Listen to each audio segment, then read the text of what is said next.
بسم الله الرحمن الرحيم. الحمد لله رب العالمين، والصلاة والسلام على خير خلق الله محمد وعلى آله وأصحابه الكرام وتابعيهم بإحسان إلى يوم الدين. ربنا أرنا الحق حقا وارزقنا اتباعه، وأرنا الباطل باطلا وارزقنا اجتنابه. ربنا آتنا في الدنيا حسنة وفي الآخرة حسنة وقنا عذاب النار. ئیمان دارانی بەڕێز و خۆشەویست، پاش سپاس و ستایشێکی بێهامتا بۆ کردگاری مەزن و داواکردنی درود و ڕەحمەت بۆ سەرگیانی پاکی پێشەوای مرۆڤایەتی محەممەد صلی الله تعالی عليه وسلم، خۆشحاڵم لە خزمەتتانە لەم سبێدەی بەیانەی ساڵحانەدا پێکەوە هەمووان لە خزمەت بابەتێکی گرنگی ڕۆژانەی خۆماندا بوەستین. وەلێ خۆشحاڵم ئەگەر هەمووان پێکەوە لەگەڵ منە ئامین بکەن، هەندێک دوعا بکەم سەرەتا ئەوجا بچمە ناو بەرنامەکەمەوە. داوا ئەکەم لە ذاتی پاکی پەروەردگار و لێی ئەپاڕێمەوە، خودایە تۆ خۆت ئەزانی ئێمە عەبدانێکی گوناهکارین، شەوانە و ڕۆژ گوناهەکان بەرزەکەینەوە و تۆش لطف و نەرمی و ڕەحمەت و بەزەی خۆت بەسەرمانە ئەبارێنی. دەیا ڕەبی ئیلاهی لە گوناهەکانمان ببوورە. خوای گیان گوناهانێ بە ئاشکرا کردومانە عەفومان کە، گوناهانێ بە پەنهان کردومانە عەفومان کە، گوناهانێک بە دەستەکان کردومانە عەفومان کە، گوناهانێک بە چاوەکان کردومانە عەفومان کە، گوناهانێک بە گوێکان کردومانە عەفومان کە، گوناهانێک بە زمان کردومانە عەفومان کە، گوناهانێک بە قاچ کردومانە عەفومان کە، گوناهانێک بە داوێن و عەورەت کردومانە عەفومان کە. ئیلاهی گوناهانێک خەتەرەی کردو بە دڵمانە و گوزەری کردو بە دڵمانە بمان بەخشە یا ئیلاهی. پەروەردگارە ئێمە عەبدانێکین زۆر ئاتاجی تۆین، زۆر محتاجی تۆین. خوایە بۆ خاتی گەورەی خۆت محتاجەکانمان جێبەجێکە و پڕکەرەوە. خوایە ئەو کەسانەی کە گویان لە دەنگمانە ئێستا ئەگەر گرفتێکیان هەیە بۆیان چارەسەرکە. پەروەردگارە ئەوەیان بێ حاڵ و ماڵە ماڵداریکە، ئەوەیان بێ مناڵە مناڵی پێ عەتاکە، ئەوەیان بە مناڵە مناڵەکانی ساڵحکە. خوای گیان ئەوەمان کە قەرزارە قەرزی سەرشانی لا ببە، تو گەورەی خۆت بەرەکەت بخەرە کاتمانەوە، بەرەکەت بخەرە ماڵ و سەروەت و سامانمانەوە، بەرەکەت بخەرە خێزان و مناڵمانەوە. خوای گیان داوات لێ ئەکەین، ئێمە زۆر محتاجین، ئێمە ناتوانین تەقە بدەین لە دەرگای هەموو کەس. پەروەردگارە تۆ تاکە کەسی ئێمەی کە ئێمە بتوانین بە شەو پێ بە ڕۆژ چی هەمانە لە ئەخمانە لە بەردەم تۆیە هەڵی ڕێژین. دەیا ڕەبی خوایە زمانمان کولە لە دوعا، هەرچی چاکەیە کە پێغەمبەریان صلی الله عليه وسلم داوای لێ کردووی ئێمە داوات لێ ئەکەین. هەرچی خراپەیەک ئەو خۆشەویستە پەنای پێگرتووی، خوایە پەنات پێ ئەگرین.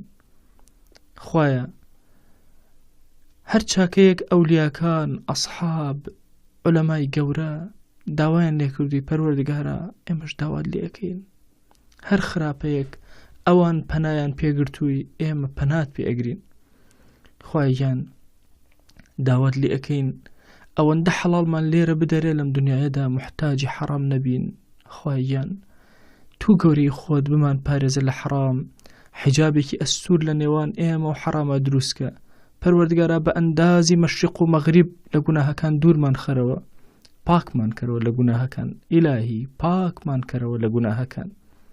خودایە ئێمەی گوناهباری خەجاڵەتبار تاعاتەکانمان زۆر کورچ و کاڵن، نوێژ ئەکەین ئاگامان لە خۆمان نییە، زیکر ئەکەین ئاگامان لە خۆمان نییە، بە ڕۆژوو ئەبین دڵمان حوزوری نییە، حەج ئەکەین جەستەمان حەج ئەکات و جەستەمان تەوافی دەوری کەعبەی تو ئەکات، بەڵام دڵمان تەوافی دەوری دنیا ئەکا. خودایە جەستە و دڵ و جەوارح و زمان و هەموو لاشەمان خوایە وەها لێ بکە کە تەنها عەبدایەتی تۆ بکە.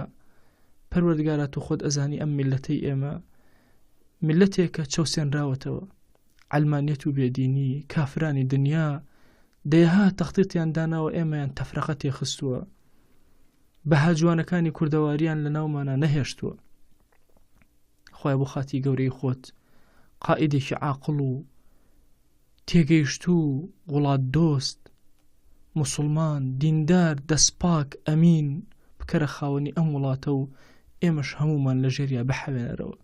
خوای گیان داوا لێ ئەەکەین بە گەورەی خۆت پەروەردگارە ئەوەی خیانت لە هەژاران ئەکا ئەوەی زوڵمیان لێ ئەکا ئەوەی فێڵ و دەجل ئەکا لە میلەتە ئەوەی فەساد لەناو ئەم میلەتە بڵاو ئەکاتەوە. یا ڕەبی خوای گیان یانە هیدایەتی بدە یانە لە کۆڵ ئەم میلەتەی خەرەوە و ڕزگارمان کە لە دەستی یا ڕەب العالەمین. خوای گیان ئێمە هەموو لەحەزە و هەموو ساتێک ئاتاجی بەرەکاتی تۆین خوایە ئاتاجی ڕەحمەتی تۆین محتاجین بە قەترەیەک لە ڕەحمەتی تۆ. دەخوای گیان هیچ چرکە ساتێکی ژیانمان مەمان دەرە دەستی خۆمان ئیلاهی هەمووی لە دەستی خۆتا پەروەردگارە کارەکانمان بۆ جێبەجێکە بە ئەندازی چاوتروکانێک و کەمتریش غافڵگیرمان مەکە و مەمان دەرە دەستی خۆمان یا ئەکرەم الئەکرەمین ئامین ئامین والحەمد لله رب العالمین. بەڕێزان و خۆشەویستانم ئێمەی ئیماندار چۆن کەسێکی عاسی ئەبینین و بەزەیمان پیاەتەوە واللهی هەمومان ئەبێ بەزەیمان بە خۆمان ئەبێتەوە. ڕێگەکان زۆرن بۆ خواناسی و بەرەو خواچوون. حەز ئەەکەم ئەم بەرنامەیە لە خزمەتتانە یەکەمین هەنگاوی بەرەو خواچوون باسکەم کە ئیمامی غەزالی لە بەشی 4 ئیحیا علوم الدینە باسی ئەکا بۆمان کە لە منجیاتە چۆن ئینسان ڕزگاری ئەبێ. بەشی یەکەمیان باسەکە کە بەشی یەکەمیان بریتە لە بەرەو خواچوون بریتە لە تەوبەکردن لەو ڕێوە بەرەو خوا بچی. طبعاً بەشی منجیاتی کتێبی ئەحیا لە تەوبەوە دەست پێ ئەکا هەتاوەکو بینینی خوا لەناو بەهەشتە. بەڕێزەکانم تەوبەکردن گەڕانەوە لای خوا ئەمە پەیوەست تەنها بە خەڵکێکی گوناهکار و عاسیەوە. ئێمە هەر هەمومان پێویستمان بە تەوبەیەکی بەردەوام هەیە. واللهی ئەگەر مەلا بین ئەگەر شێخ بین ئەگەر مرید بین ئەگەر مسکێن بین سایقی تەکسێکی ئافرەتێکی لە ماڵەوە خەریکی کاری ماڵەوەی لە دائیرەیەکە ئیشەکەی هەمومان پێویستمان بەوە هەیە لە دوای نوێژەکان چەند چرکەیەک بوەستین تەوبەیەکی سادقانە بینی خۆمان و خوا بکەین. ئەی ئەو کەسەی کەوا مەشروب خۆری ئەی ئەو کەسەی کە دزیت کردووە ئەی ئەو کەسەی کە خیانەتت کردووە ئەی ئەو کەسەی کە زینات کردووە ئەی ئەو کەسەی کەوا بێفەرمانی خوات کردووە ئەی ئەو کەسەی خوات بە گەورەی و بە ڕەحمی خۆی لە خۆت ڕەنجاندووە. تەوبە کە دەرگاکانی تەوبەدا ناخرێ ئەو عەظیم و گەورە و کەریمە بە ئێمە ئەڵێ وەتوبوا إلى الله جميعا لعلكم تفلحون وتوبوا إلى الله جميعا أيها المؤمنون لعلكم تفلحون.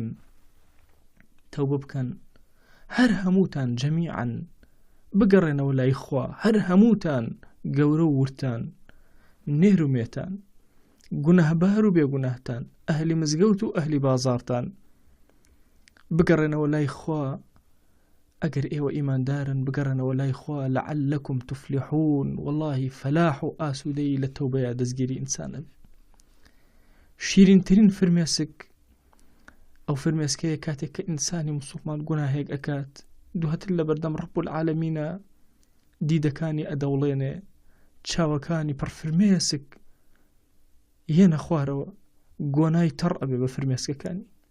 ئای چەند ئەو گۆنایە شیرینە لای ڕەب العالەمین ئای چەند جوانە کاتێک فرمێسکێک بە چاوەکانە یێتە سەر کوڵمی ئینسان لە بەرامبەر گوناهێک و عسیانێکە کە بەرامبەر بەخوا کردوێتی. يا أيها الذين آمنوا توبوا إلى الله توبة نصوحا. إما بيسمان بتوبيكي زور قورو نصوحا يا رازقو بين لقل خوا رازقو زور قوري عزيزانم. إنساني مسلمان أبي الزور رازقو بين لتوبة كإيكا لو استغفاري كإيكا لو داوي لبودني كإيكا خوا بقوري خوي توبة كاراني زور خوشوي إن الله يحب التوابين.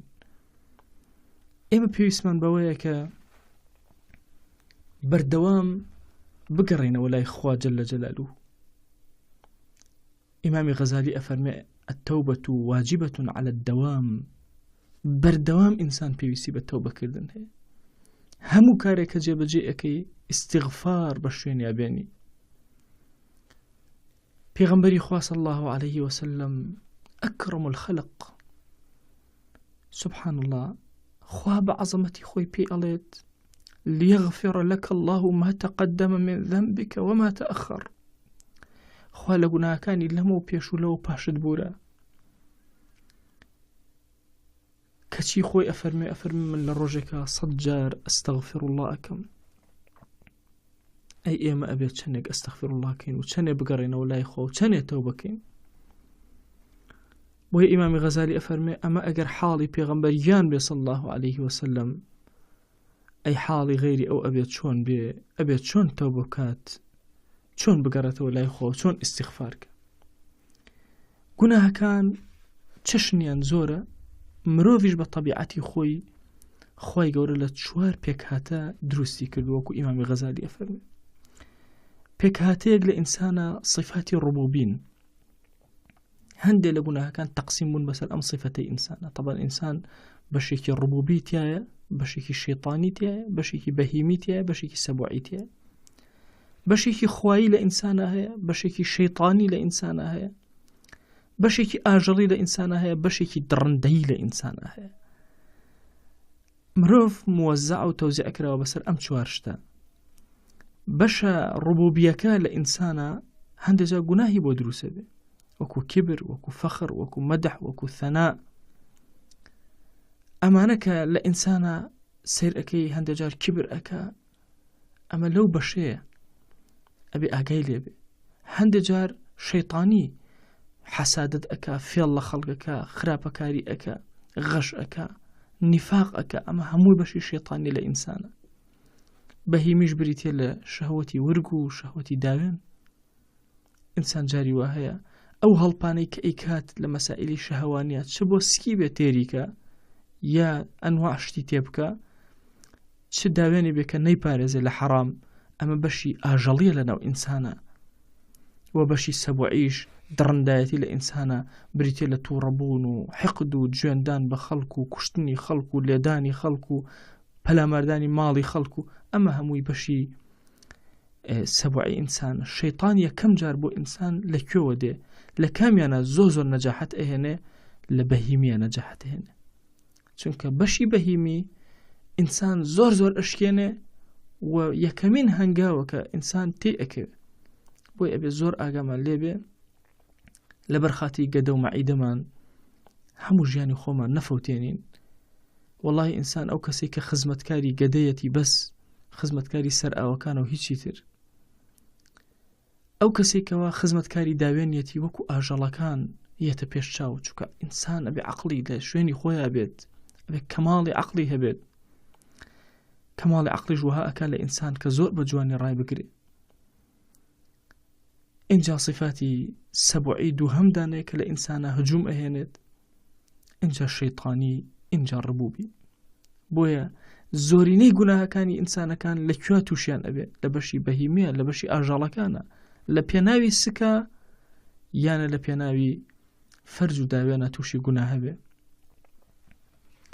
قناهي قورمان هيا قناهي بچوكمان هيا قناهيك مان هيا قناهي تري لي أبيته خواه پنامان بابتاتي قناهاني دل خوشويستي هر قناهي لدلا چسبي زور خطرناك رؤكات إنسان وإنسان اتر جواري حكاني إطاعي ضلي أكن وبهمو شوازك همو شون قابل ميك كوشكيك كأخيتنا يتشيتيا ببود در إهنه همو أم عزاياني إنسان أو ناخي إنسان در إهنه بوي أبي زور آقامان لبي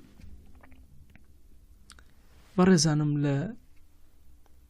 لآخرت دا مروفا كان يك جورنين چندين جورن هيانا هالكة هيانا معذبة هيانا ناجية هيانا فائزة هيانا بهلاكة شو توا هشيانا عذاب دوي عذاب رزقاري أبي هيانا رزقاري أبي لسربتك هرچون أبي هيانا فائزة زول لبيشوي چون لدنيا بهمان شواز إنسان كان بو شواز توزيع بن لآخرتي شبه همان شواز والله لە ئاخرەتە ئینسان زۆر پێویستی بە تاعەت و عەبدایەتێکی وەها هەیە کە خوا بە گەورەی خۆی لێ ببورێ، زۆر پێویستی بەوەیە کە هەندێک جار یەک تەو بە ڕزگارت ئەکا، یەک ئەستەغفیرالله لە غەزەبی خوا ڕزگارت ئەکا. ئیمامی غەزالی یەک فەسڵی تایبەت باسی ئەوە ئەکا چۆن گوناهە گەورەکان گوناهە بچووکەکان گەورە ئەبن. ئێمە فەرمایشتێک هەیە پێغەمبەریان صلی الله عليه وسلم ئیبن عەباس بۆمان ئەگێڕێتەوە، ڕەحمان بە قوربانی خۆشەویستمان پێغەمبەری خوا بێ صلی الله عليه وسلم، خوایە بۆ خاتی گەورەی خۆت ئەوانەی کە گوێیان لە دەنگمانە خوای گیان سڵاوی هەر هەمومان بگەێنە بە پێغەمبەری خوا صلی الله عليه وسلم. ئەفەرمێ لا صغيرة مع إصرار ولا كبيرة مع الاستغفار. لەگەڵ ئیسرارکردنە گوناهی سەغیرەتی نامێنە و گەورە ئەبێ، بچووکێتی تیا نامێنە و گەورە ئەبێ. و گوناهی کەبیرەش ئەگەر ئینسان ئیستیغفار کە مەهما کان گوناهەکە گەورە بێ لەعەل رب العالمین عەفوی ئەکات، و ئەگەر صادق بێت خوای گەورە ئیلله عەفوی ئەکا. ئەمە لێرە هەڵوێستەیە لە خزمەتتانە بکەم کە غەزالی هەڵوێستەکە ئەکا لەسەر وشەی الئیسرار. ئایا ئیسرار بریتێ لە چی؟ بریتێ لەوەی بەردەوام بی. زۆرێک لە ماوەسانی ئاینی بەڕێزمان خوای گەورە لێیان ڕازی بێ، خوای گەورە زمانیان بڕشتر و دڵیان سافتر کە بۆ گەیاندنی حەق، ئەم کەلیمەیان بە ڕێکی لێک نەداوەتەوە کە ئەفەرمێ لا صغيرة مع إصرار. ئیسرار بەوەیان لێک داوەتەوە کە تۆ بەردەوام گوناهی سەغیرە بکەی. بەردەوامکردن نییە لەم فەرمایشتا. ئیسرار مصیربوون، سووربوون شتێکە لە دڵی ئینسانە، واتە گوناهی سەغیرە مەهما کان سەغیرە بێ، بەڵام مادام دڵت هەمیشە فکرت مەشغوڵە پێوەی کە ئەو گوناهە سەغیرە بکەیت، لە سەغیرایەتی نامێنێتەوە بەرەو کەبیرایەتی ئەڕ. ئەو بۆیە ئەفەرمێ يعني إن لا صغيرة مع إصرار. عفوی خوا جل جلاله با کەبیرەکە زۆر کەبیرەش بێت لێ ئەبورێ، مادام تەوبەت کرد لێ بورە. گوناهی سەغیرەش تەوبەت کرد خوای گەورە لێ بورە، بەڵام سەغیرە بە سەغیرایەتی خۆی نەک کەبیرە. کەبیرەش ئیسرار کەبیرەتری ئەکا، بەڵام گوناهی سەغیرە ئەگەر مصیر بووی لەسەر ئەوەی هەر ئەیکەم لە سەغیرایەتی دەرەچ. بنمونە کەسێک هەر مصیرە لەسەر ئەوەی کە دڵی ڕۆحی فکری هەمیشە مەشغوڵی ئەوەیە کە چۆن نەزەرێکی زیاتر کە ئەم گوناهە نەزەرانەی بە سەغیرە لەسەر حساب ناکرێت، چونکە ئەوە دڵی پڕ بووە، تێر بووە، تێراو بووە لە مەسەلەی ئەو گوناهە. هەر ئەو گوناهە شەوای لێ ئەکا سەرنجام بەرەو کەبیرەکەی ئەبە. بۆیە ئەبێ زۆر بە وریایی تەعاملکەین لەگەڵ مەسەلەی ئیسرارە. زۆر کات ئێمە فکرێک لە مێشکمانە چەسپیوە کە ئەو فکرە غەزالی بە توندی ڕەدی ئەکاتەوە. فکرەکەش بریتێ لەوەی کە ئەوەی کە بە دڵی ئینسانە ئەگوزەرێ بە گوناه لەسەری دانادرێ. ئەم قسەیە زۆر هەڵەیە. محاسبەی هەموو ئینسانەکان لەسەر دڵیانە. وإنما لكل امرئ ما نوى. والله هەرچی لە نێت تابێ لە ناخ تابێ ئەوەت بۆ حیساب. دیقەت بدە ئەگەر کەسێک بێت خواردنێک دانراوە، خواردنەکە محاولەکە ئەیدزێت دوای دەرەچێ ئەمە خواردنی خۆی بۆ دزیوێتی. ئایا گوناهی دزیەکە بەشی خوای لەسەر تۆمار نەکرا؟ بە ماڵی خۆشی بێ ئەو بڕیار و حەزم و جەسمی دڵی بۆ دزی بوو. کەسێکی تر ماڵەکەی خۆی ویستی بخوا، بەڵام بە ماڵی خۆی نەبوو، ماڵی خەڵک بوو. دزی کرد لە ماڵی خۆی، بەڵام دەرچوو کە ماڵی خەڵک بوو. وا تەسەووری ئەکرد، وا لێکی ئەداوە کە ئەمە ماڵی خۆیەتی، بەڵام ماڵی خەڵک دەرچوو. گوناهباری ئەوەیە کە ماڵی خەڵکی خواردوو. عەزیزەکە، ئێمەی موسڵمان زۆر پێویستمان بەوەیە کە ورد لەگەڵ ئەم مەسائلانەی دڵمانە بجوڵێنەوە و ڕابوەستین لەسەری. مەسئلەیەکی فقهی هەیە، ئەفەرمێ ئەگەر کەسێک ئافرەتێکی بینی چوو زینای لەگەڵا کرد، دوای دەرچوو خێزانی خۆیەتی، ئایا گوناهی زینای بۆ ئەنووسرێ؟ بەڵێ، لەبەرەوەی ئەم لە ناخیا ئەمە خێزانی خۆی نەبوو. کەسێکی تر خۆ ئەمە لە حەقیقەتە ئەگەر سەیری بکەی ئەمە زینا نەبوو، خێزانی خۆی بووە، بەڵام ئەم کەسە چوو بە قەستی زینای لەگەڵا کرد و خێزانی خۆی دەرچوو. بەعکسەوە ئافرەتێک وای زانی خێزانی خۆیەتی سەرجەی لەگەڵا کرد، دوایی دەرچوو ئەمە خێزانی خۆی نە، بە زینا لەسەری تۆمار ناکرێت. ئەگەر شیتر مەسائلی فقهی لەوە بێ مارەیەکی بداتێ وەرحەڵ ئەوەی تری لەسەر مەسائلی فقهی ئەوەی کە مەبەسمە لێرە قەستی دڵی ئەم کەسە حیساب بکرێ، بۆیە ئێمە ئەبێ بە وریایی لەگەڵ ئیسرارە تەعامل بکەین.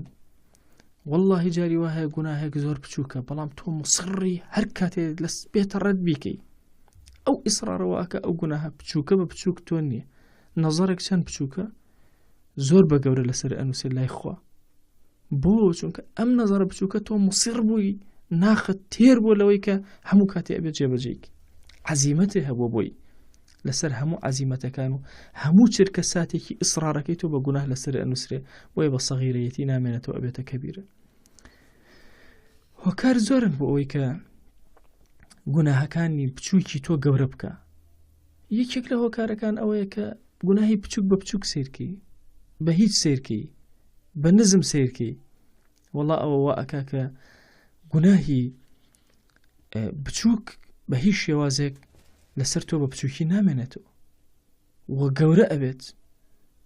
جاری وهەیە ئینسان گوناهێک ئەکا، ئەو قسەی ئیبن مەسعود ڕەزا و ڕەحمەتی خوای لێبێ فەرمێ ئینسانی ئیماندار کە گوناهەکە وا ئەزانێ کێوێ بەسەر سەریەوە وەستاوە، بەس فاجر وا ئەزانێ مێشێک بەسەر لێتێتی هەر گوێشی ناداتێ. گوێنەدان بۆ گوناهانەی کە ئیکەی ڕۆژانە لە نەزەرێک بێ، لە هەر گوناهێکی سەغیرە بێ کە بەسەر تۆیە تێ ئەپەڕێ، کە گوێت نەدایەوە بە بچووک سەیرت کرد، دڵنیا بە لەوە بچووک نامێنێەوە گەورە ئەبێ لەسەرت. یەکێکتر لە هۆکارانەی کە ئیمامی غەزالی باسی ئەکا و گوناهی بچووکت لێ گەورە ئەکا، بریتێ لەوەی خۆشحاڵ بی بۆ گوناهە بچووکانی کە ئەیکەیت و دڵە زۆر مرتاح بێ و خۆتی پێ هەڵکشێنی. من ئەوە نەم ئافرەت سیر کردووە، ئافرەت نییە لەم شارە من سیرم نەکردوێ. ئەم کەلیماتانە کە لە زمانی ئینسان دەرئەچێەوە بە فەرح و بە مەدحکردنی خۆی و بەوە مەدحکردن بە گوناه ناکرێ، بە ئینسان گوناهەکانی بشارێتەوە. ئەمەوە ئەکە گوناهە بچووکەت گەورە بکە، یا گوناهی بچووک کە کردوتە دوایی ئەچی لە ناو خەڵکا باسی ئەەکەی، عینەن ئەو کاتە گوناهەکەت لە بچووکەوە گەورە ئەبێ. خوا پەنامان بە زانایان هەندێک جار گوناهی بچووکیان لەسەر گەورە ئەبێت. ئیمامی غەزالی زۆر بە وردی ئەم مەسئلە باسەکە لە ئیحیایە، ئەفەرمێ جاری وا هەیە عالمێک کە ئیقتیدای پێ ئەکا خەڵک گوناهێکی زۆر بچووکەکە، بەڵام لای خوا زۆر بە گەورە لەسەری ئەنووسرێت، چونکە چەندین خەڵک سەیری ئەکا. بۆی ئەفەرمێ عالم ئەبێ زۆر ئاگای لێبێ، خوای گەورە جاه و مەنسەبێکی داوەتێ و تێڕوانینی خەڵک، چکە و لە شوێنی پێغەمبەریان صلی الله عليه وسلم دانیشتووە. خەڵک بە هەمان حورمەتی پێغەمبەری خوا صلی الله عليه وسلم حورمەتیشی ئەگرن و سەیریشی ئەکەن.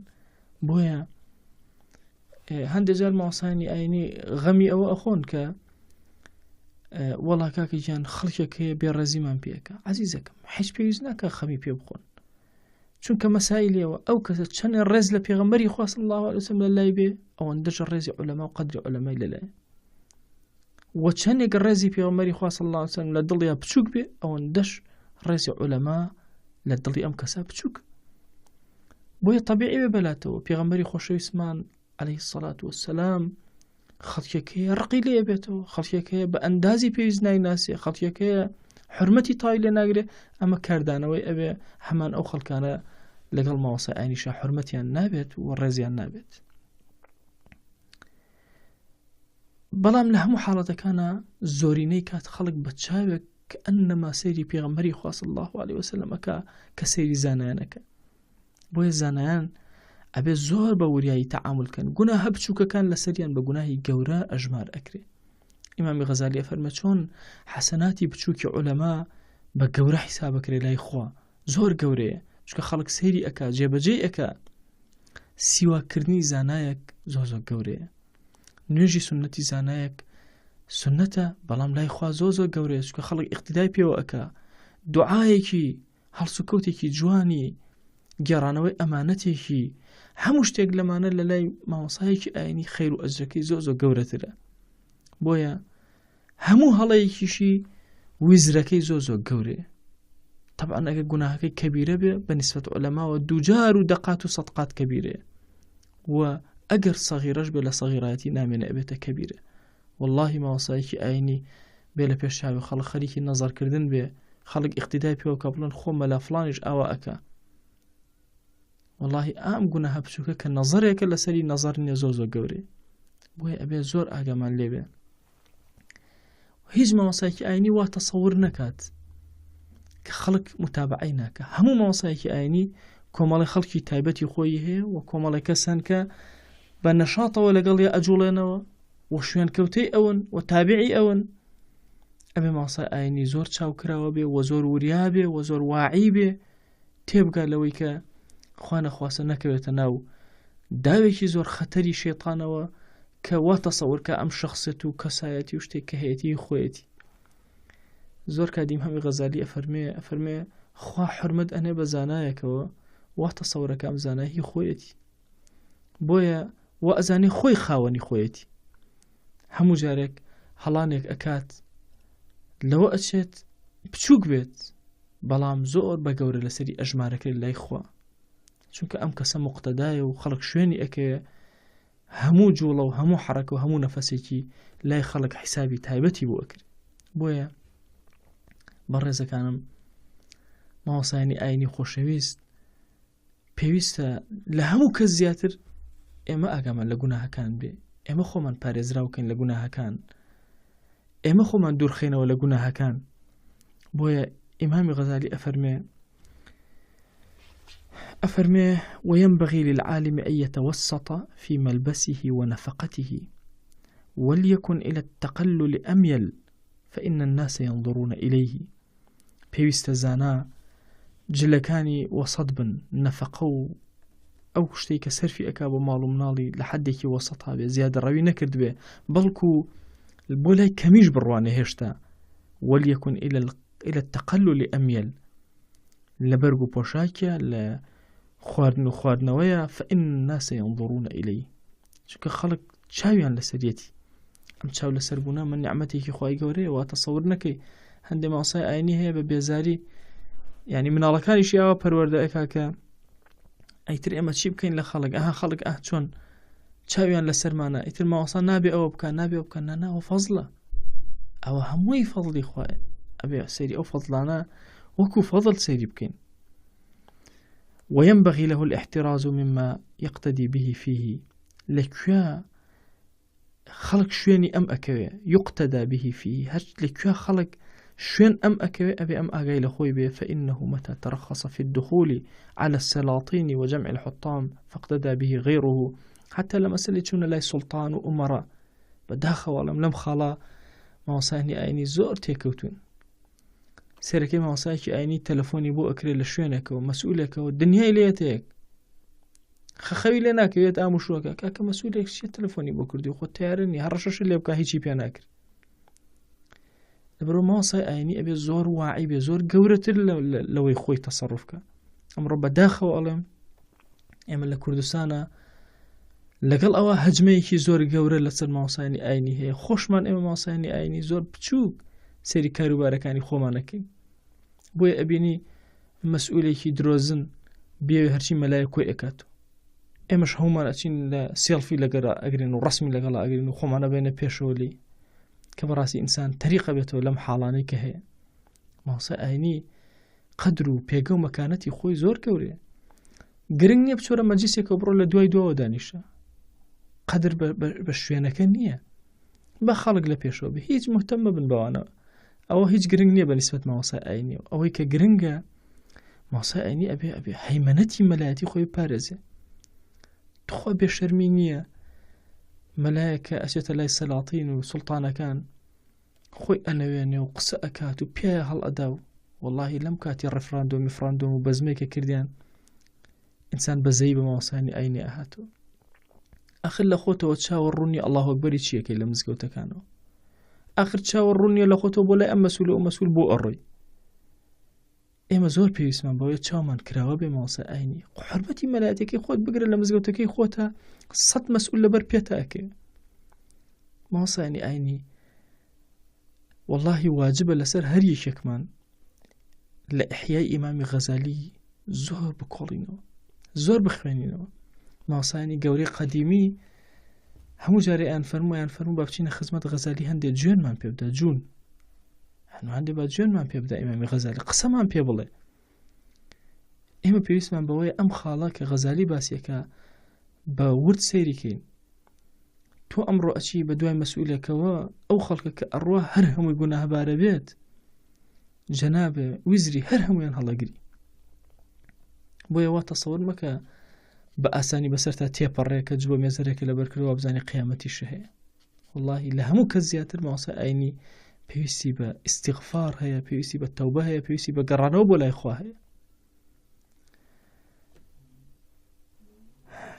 ئێمەی موسڵمان ئێمەی ئیماندار هەر هەمومان پێویستمان بەوە هەیە هەموو لەحظەیەکی ژیانمان لەگەڵ هەناسەکانمانە ئیستیغفارێکی ڕاستەقینەمان کردبێ ئەگەر ئەتەوێت کەسایەتی خۆت بناسی ئەگەر ئەتەوێت بزانی تۆ کێی سەیری خەیاڵەکانت بکە لە خەیاڵەکانتەوە تۆ تێ ئەگەی کە تۆ کەسایەتی تۆ کێیە و بەکوێ گوزەرەکەی خەیاڵەکانت لە دنیان تۆ دنیەویت لەگەڵ ئافرەتن تۆ ئافرەت با بڵێن ئافرەتانیت ژنانیت ئەگەر خەیاڵاتەکانت لەگەڵ دین و خواناسی و ئیشکردن بۆ خوا و بانگەواز ئەمە کەسێکی دینداری خەیاڵەکان لەکوێن دڵت لەکوێیە ئەگەر دڵی هەڵواستەی مزگەوتەوە هەموو لەحزەیەک بیر لای ئەوەیە کە بچیتەوە مزگەوت ئەوە تو ئەهلی مزگەوت و ئەهلی خەیری بۆیە بەڕێزەکانم ئێمە پێویستمان بە تەوبەیەکی زۆر سادقانە و ڕاستگۆیانە هەیە لە بینی ئێمە و خۆیە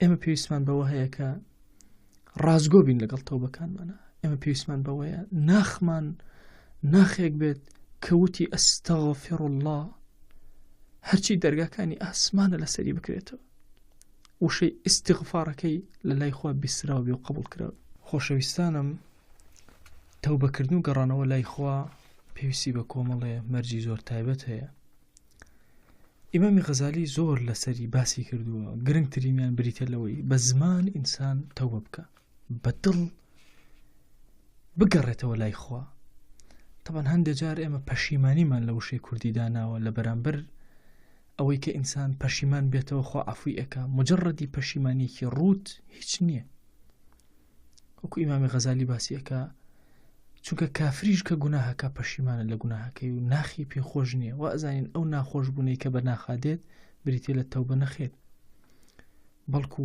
نەدەم و گەڕانەوە پەشیمان بوونەوەیەکی حەقیقی ئەوەیە ناخ ڕقی لەو گوناهە بێتەوە و لەگەڵ ئەوەی ناخ ڕقی لە گوناهەکە ئەبێتەوە بە هەمان چەشن ئەم کەسە بە عەزم و جەزمێکەوە ناخی پڕبێت لە عەزم کە ناچێتەوە سەر ئەو گوناهە کاتە ئینسان پەشیمانە و لەحظەی پەشیمانیەکەیە ئەگەر هەمان گوناه یەتەوە بەردەمی جێبەجێ ئەکاتەوە ئەمە ناکاتە پەشیمانی و ناکاتە تەوبە و ناکاتە گەڕانەوە لە هەمووی گرنگتر ئەوەیە کە ئێمە سنەتی فەرامۆشکراوی نوێژی تەوبەمان لە یاد نەچێ پێغەمبەریان صلی الله علیه وسلم ئەمری پێ کردوین کاتێکەوە ئینسان تووشی گوناهێک ئەبێت ئەم سنەتە فەرامۆشە بەداخەوە ئەڵێم هەر گوناهێک بێت تووشی غەیبەتێک ئەبێ لە مەجلیسێکە بە هەر شێوازێک گوناهێکە تووشە بێ هەر زوو ڕاکە دەستنوێژێکی جوان بگرە ڕووکەرە قیبلە دوڕکات نوێژکە نوێژی تەوبە خوای گەورە ئیلا لە گوناهەکەت ئەبوورێ اینجا وەرە لە بەرامبەردا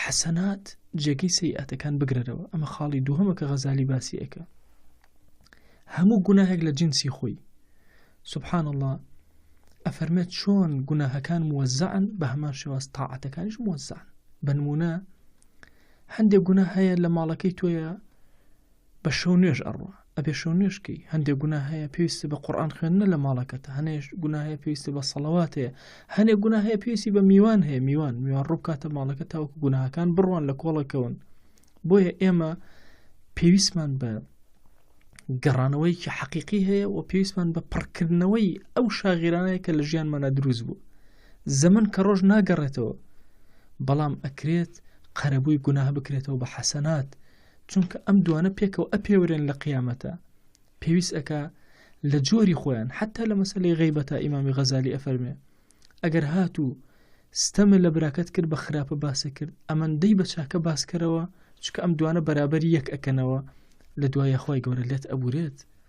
بۆیە جۆری گوناهەکان ئەگەر گوناهت بە پەنهان کرد ئاگات لێبێ بڕەوە پەنهان چاکە بکە هەتاوەکو ئەو گوناهی پەنهانت خوا لێتە بورێ.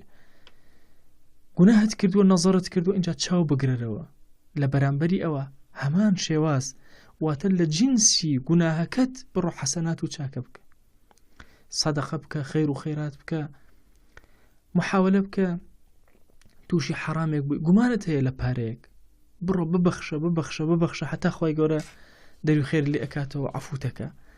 إن الحسنات يذهبن السيئات أتبع السيئة الحسنة تمحها. کاتێکەوە کردەوەیکی خراپە ئەەکەی کردەوەیکی چاکە بەدوایە بێنە تەمحوها ئەیشۆرێتەوە نایهێڵێ. سبحان الله هەندێک جار ئینسان هەندێک گوناهەکات ئەبێتە سەبەبی خێر وەکو غەزالی ئەفەرمێ بە نمونە کەسێک هاتووە عارەقی خواردووە تووشی ئەم گوناهە بووە ئەم ستەمە گەورە لە بەرامبەرا دێت دەسەکە بە حەڵال خۆری بۆ ئەوی خۆی گەورە تەوبەکەی لێ قبوڵکە ئەوەندە خۆی لەمە دووە لە حرامەکان ئەپارێزێ هەموو جۆرە حرامەکان تاوای لێ بەیەکێک لە متەقی گەورەکانی زمانی خۆی باسەکرێ و بەیانەکرێ. ئێمەی موسڵمان پێویستمان بەوەیە کە زۆر بە وریایی تەعامل لەگەڵ ئەم چمکەیە بکەین. واللهی عەزیزم گەنجێک تەلەفۆنی بۆ کردوم فرمێکەکان بە چاویەتە خوارەوە ماوەسە چی بکەم خوا عەفوومەکە چونکە من چوومە یەکێک لە ساوناکان یەکێک لە حەمامەکان ئافرەتێک تووشی زینا نەبووم لەگەڵەیە بەڵام زۆر شتی لەگەڵا توش بووم چی بکەم خوا لێم ببوورێ. کاکە خۆی گەورە حەڵاڵی پێداوی بڕۆ چاکەکاری لەگەڵ حەڵاڵەکەی خۆتا بکە خۆت لە حرامەکان لەمە دووە بپارێزە مەچۆرەوە خۆی گەورە ئینشاءڵڵا عەفووتەکە چونکە گرنگە لەگەڵ تەوبەیەکی سادقە ئەو کردەوانە جێبەجێ بکرێن. ئێمە هەموو کردەوەکان ئەبێتە دوو بەش یا بەشی خواگیانە ئەبەم دوو حاڵەتە جێبەجێ ئەکرێ ئەچی تەوبەیەکی سادقانە ئەەکەیت هاوێنەی ئەو کردەوە بەڵام لە چاکەیە جێبەجێ ئەک. دووهەمیان مافی خەڵکە بێ بگێڕیتەوە مافەکانی خەڵک هەمووی ئەگێڕیتەوە بەڵام لە هەموو مافێکی خەڵکە مافی خوا هەیە واتە کەسێکە بەنمونە دزی ئەکە ڕاستە مافی خەڵکی خواردە و ئایا مەسەلەن ئەم پارەیدایە بە کەبرە خوا عەفویەکە ئەوە تەبعاً بەشی خەڵک خوا عەفوی کردو بەشەکەی خۆی ماوە بۆیە لەوێش پێویستی بەم دووشتە هەیە و گەڕانەوەی مافەکان هەیە بۆ سەر خەڵکی خۆی. خەڵک کە تەوبە ئەکەن لە 4 جۆر خەڵک تەجاوز ناکە. جۆری یەکەمین ئەوانەی کە تەوبە ئەکەن بریتین لە کەسانێک یەک جار کە تەوبەیان کرد ئیتر تەواو گەڕانەوەیان نییە وەڵڵا ڕقیان لەو گوناهە ئەبێتەوە. ئەها عەزیزانم چەند کەس هەیە جگەرە خۆر بووە کە وازی لە جگەرە هێناو ئێستا ڕقی لە جگەرە ئەبێتەوە ئەوە تەوبەکردنە ئەوە گەڕانەوەی ناخد نەک هەر بۆی بشنێ ناخد نەک هاوارکە نەک مصیربی لەسەری نە ئەوە بریتێ لە تەوبەکردنێکی سادقانە. ئەوە جۆری یەکەمە کە نەفسەکانیان مطمئینە نێرگەلت خواردووە تەوبەیەک ئەەکەی بە حەیاتی نزی ڕقل لە نێرگەلە و بۆنەکەشی ئەبێتەوە زینات کردووە بە هەمان چەشن ڕقل لە زینا ئەبێتەوە بە زەید بۆ کەسایەتەوە کە تووشی زینا ئەبێ ئارەقت خواردوێتەوە بە هەمان شێواز هەر کێشەیەک لەم کێشانەی کە بووە هەر گوناهەیە لەم گوناهانەی کە بووە ئەگەر لە دڵی تۆیە ڕق بەرامبەر بەو گوناهە دروست بوو ئەوە تۆ نەفسە گەیشتە مطمئینە. جۆری دووهەم لەوانەی تەوبە ئەکەن بریتین لە خەڵکانێکە تەوبە ئەکەن بەڵام دواتر ئەگەڕێنەوە سەر گوناهەکە لۆمەی نەفسی خۆیان دائیمە ئەکەن دائیمە سەرزەنشتەکەن نەئەبوو تۆ ئەوە بکەیت چۆن ئەبێت ئەو کردەوەیە بکەیت بەڵام هێشتا ناخی جوڵەیەک هەیە حرەکەیەک هەیە بۆ ئەو گوناهە یان حرەکەش نییە لە ناخیە بەڵام کێتەوە بەردەستی خۆی پێ ناگیرێت تەحمل ناکە. ئەو جۆرە نفسی لەوامەیان پێ ئەو تێکە لە قورئانە باس کراوە. نفسی سێهەم کە لە قورئانە باس کراوە ئیمامی غەزالی وآخرون اعترفوا بذنوبهم خلطوا عملا صالحا وآخر سيئا. ئەم جۆرە کێن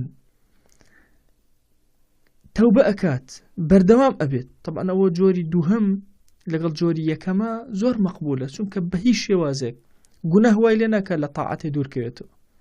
ئەهلی مزگەوتە، ئەهلی خێرە، ئەهلی سەلاحە، ئەهلی خواناسیە، لە هەموو بوارەکانی خێرا ئیشەکە، بەڵام هەندێک جارەوە ئینسانە تووشی گوناه هەبێ، ئەوە نەفسی لەوامە هەیە، دوای زۆر سەرزەنشتی خۆی ئەکا. وەڵڵا هەندێک لەو کەسانە خۆی گەورە بەهۆی گوناهێکەوە یان باتە ناو بەهەشتەوە. ئەفەرمێ هەندێک لە عەبدەکان گوناهەکەن ئەوەندە بەسەر خۆیانە ئەشکێنەوە، ئەوەندە خۆیان زەلیل ئەکەن لە بەردەم خۆیان لەسەر گوناهێک، لەوەچی خەڵکێک دەهانی وەکو ئەو بکات گوێ نەداتێ. بەڵام ئەوەی کە نەفسی لەوامەی هەیە، گوناه بەلایەوە زۆر گەورەیە، تون دەستی گرتووە بە تاعات و عەبدایەتی خۆیەوە، بەڵام هەندێک جار هەڵە ئەکا، تووشی هەڵە ئەبێ، ئەوەندە بەسەر خۆیە ئەشکێتەوە، ئەوەندە داوای عەفو ئەکا لە ڕەب العالەمین تا خۆی گەورە هەر بەهۆی گوناهەکە و بەهۆی ئەو هەموو لاڵانە و پاڕانەوە ئەیخاتە ناو بەهەشتەوە. جۆری سێهەم بریتێ لەوەی کەوا تەوبەی کردووە، ئیستیمراری هەیە، ئیستیقامەی هەیە، بەڵام لە هەندێک گوناها زوو شەهوەت زۆری بۆ ئەهێنێ، ئەچێ ئەو گوناهانە بەدوایە ئەگەڕۆ ئەیکات. بەڵام لەگەڵ ئەوەشە جۆری سێهەمیش هەر عەبدایەتەکانی تۆکمەن وای لێ ناکات لە عەبدایەتەکان واز بێنێ، بەڵام لە هەندێک گوناه وازی هێنا و هەندێکی تری ما و لەو بەینایە ئەم نەفسە پێ ئەوتێ نەفسی مسەویلە یان نەفسی مەسئولە، دائیمە سوئال لە خۆی ئەکات، دائیمە ئەوەی خۆی ئەکاتەوە، باشە بۆچی من ئەمەم کرد، بۆچی ئەم ئیشەم جێبەجێ کرد. اعترفوا بذنوبهم، اعترافەکە ئەم گوناهان ئەم کردو، خەلطوا عملا صالحا وآخر سيئا، باشی کردو و خراپی کرد، عسى الله أن يتوب عليهم. ئومێد هەیە خوای گەورە لیان ببوورێ و ئینشاء الله لێشیان ئەبوورێ لەم تاقمی سێهەم. تاقمی چوارەم کەسێکە کە تەوبە ئەکا، مدەتێکیش ئیستیقامەی هەیە، مانگی ڕەمەزان عیبی نییە، دوای ئەچێتەوە سەر گوناهەکانی، بەڵام هیچ گوێیەک نادا و واز لە تاعاتەکانە هێنێ. ئەمە حاڵی زۆر خەتەرە، والله زۆر کات ئەمانە زۆر ئینسان ئەترسێ لە سوئی خاتیمەیە. ئەفەرمێ کەم هەیە لەو کەسێکەوە تەوبە ئەکات و دواتر بەبێ هیچ گوێدانە بە تەوبەکەی کە ئەڕواتەوە سەر خراپەکاری، ئەفەرمێ زۆر کەمیان هەیە کەەوە عاقیبەتیان باش بێ. بۆیە بەڕێزەکانم، کاتێک کە مانگی ڕەمەزان دەی خوا هیدایەتت ئەدا، مانگی مەولود دێتە پێشەوە، تۆ خوای گەورە هیدایەتت ئەدا، بە دڵ و ڕۆحێکەوە تێکەڵ بە دینە، ئاگات لێبێ بیپارێزە، ڕۆحت مەخەرەوە ناو خراپەکاری، وەکو وایە کەسێک ڕزگاری بێ لە ناو بەهەشتا و دواتر کە هاتە دەرەوە خۆی هەڵاتەوە ناو جەهەنەم.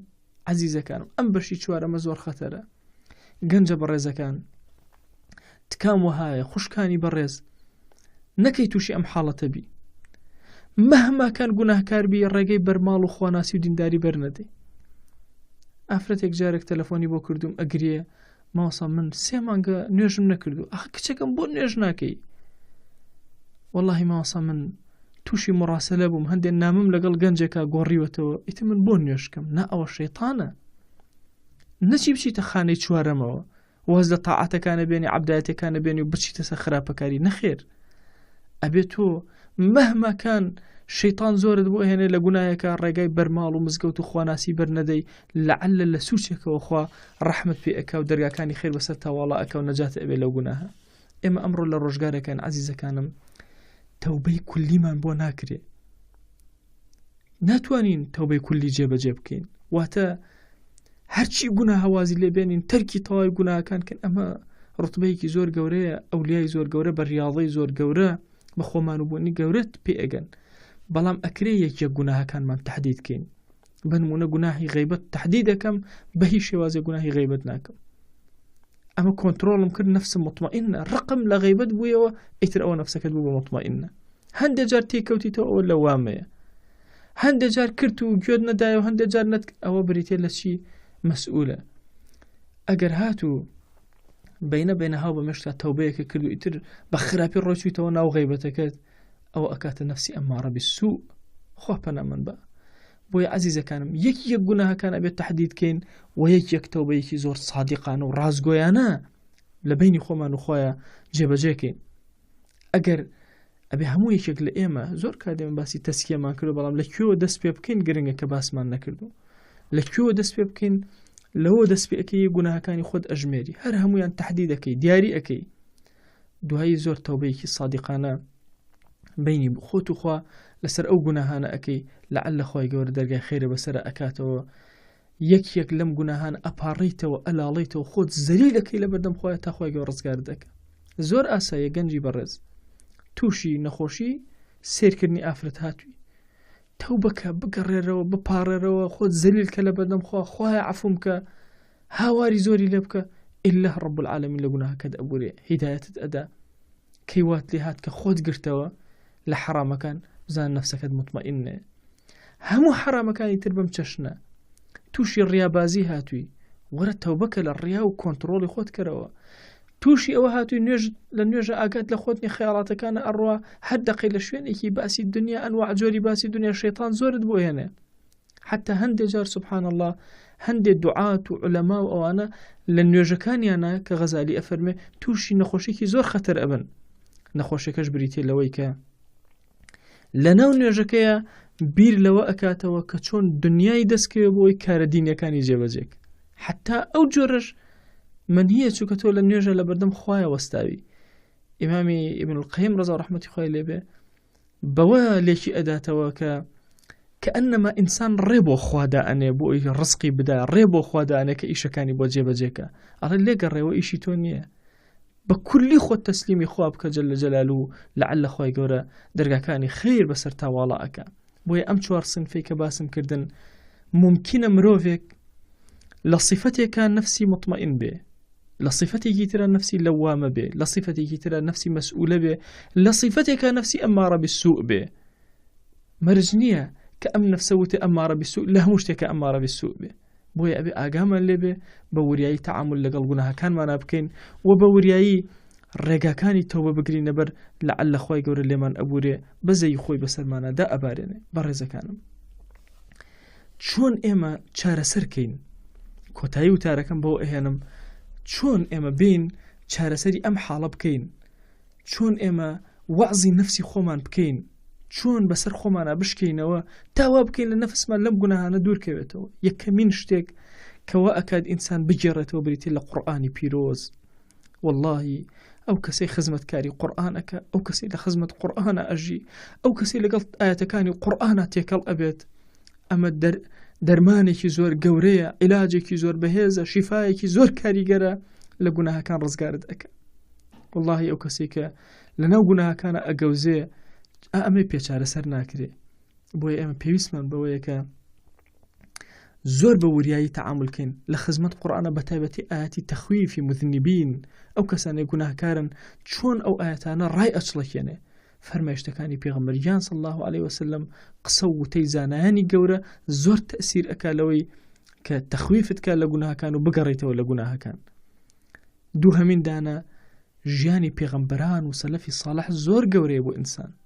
والله لە خزمەت ژیانی هەر یەکێک لە پێغەمبەرانە ملیۆنێ جار لە خزمەتی قورئانە بیخوێنەرەوە ملیۆنێ فکرەی تازە و کەلیماتی تازەت بۆ دێ بڕۆی ئەو کەسێک کە مبتەلای بە هەر شێوازێک مبتەلای لە ژیانە بەس بچۆ چیرۆکی پێغەمبەران بخوێنەرەوە بزانە هیچ ئیبتیلایەکەی لە سەر زەویە ئەوان نیان بینێ بێ و چۆن چارەسەریان کردو بۆی تۆ چارەسەریکەی اینجا دائما بیرکەرەوە سێهەمین خاڵ واتە خاڵی یەکەم بۆی وەز لە گوناهەکان بێنی قورئان بە ئاەتی تەخویفی قورئان و سنەی پێغەمبەریان صلی الله عليه وسلم خۆت بترسێنە دووهەمین بە چیرۆک و داستانی پێغەمبەران و لەگەڵ سەلەفی ساڵحە عەلەیهیم الصەلاة وەسەلام زۆر تەئسیر لە ئینسان ئەکا و دڵی ئینسان وا لێ ئەکا واز لە گوناه بێنێ سێهەم ئەوەیە دائیمە ئاگاد لێبێ خوای گەورە هەندێک لە عقوبەکان لە دنیادا عقوبەی گوناهەکان ئەدات زۆر ممکنە خوا فەزحێکە زۆر ممکنە خوای گەورە عقوبەیەکی زۆر قاسی و قرست بدە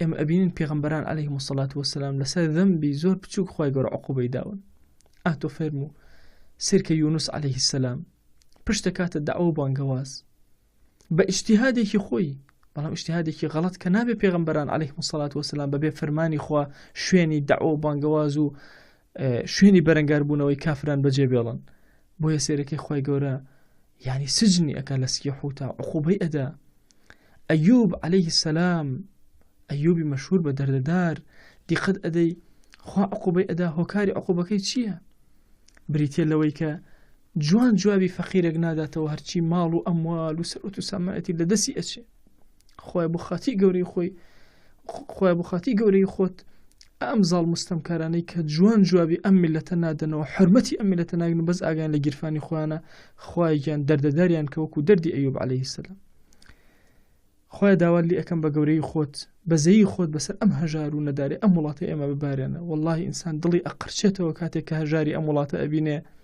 بێنان بێحاڵ بێکار بێکەسابەت، کاتێک کە ئەچیتە بازارەوە و شەباب و گەنج ئەبینی ئەم گەنجە جوانانەی میلەتی کورد ئەبینی واللهی بەزەیت پێایە دێتەوە. ئەمانە بۆچی وایان لێکرا؟ بۆ قیمیان داڕوخێنرا ئەم میلەتتان کاول کرد خۆ خەجاڵەتتان کە. ئەلمانیەتی کوردی بەڕاستی ئەلمانەتێکی زۆر ناشین و بە مێژوی ئەلمانیەتەوە هەموو جمگەکانی ژیانتان دەستکاری کرد.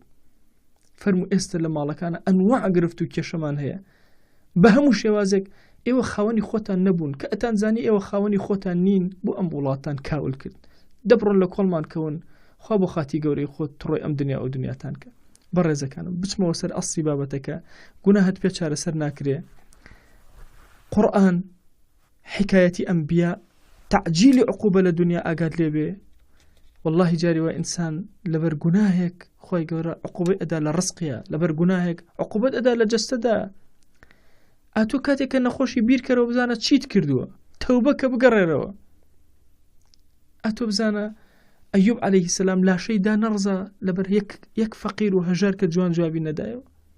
عەزیزەکەم ماڵی هەموو لە دەستدا لەبەر ئەمە داستانی پێغەمبەرانە کە تەسیل لە ئێمە ئەکا. ئەمە ئەو تعجیلی عقوبەیە کە باسی ئەەکەم. واللهی جاری وە هەیە ئەگەر ئەم گوناهانەی کە ئێستا هەمانە هەر کەسێکمان خۆمان ئەناسین ئەم گوناهانەی کە هەمانە چارەسەری نەکەین تعجیلێکی عقوبەیەکی زۆر گەورە ئەدرێن.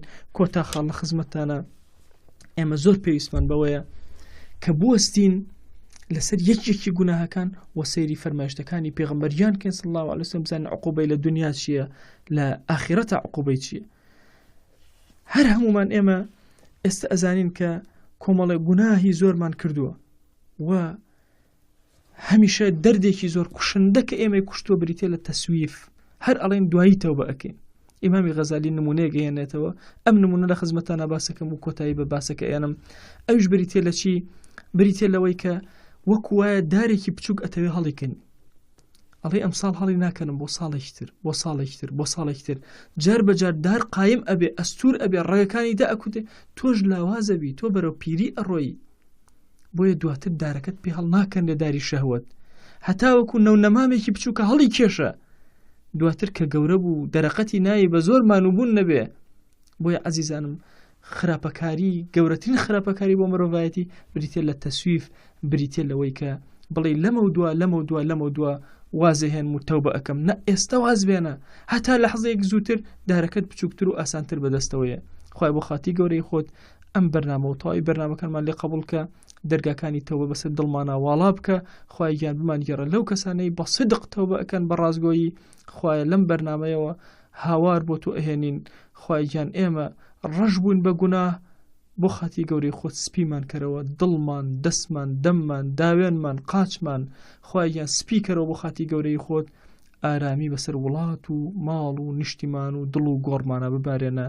آمین آمين والحمد لله رب العالمين وصلى الله على سيدنا محمد وعلى آله وصحبه وسلم تسليما كثيرا أبدا إلى يوم الدين.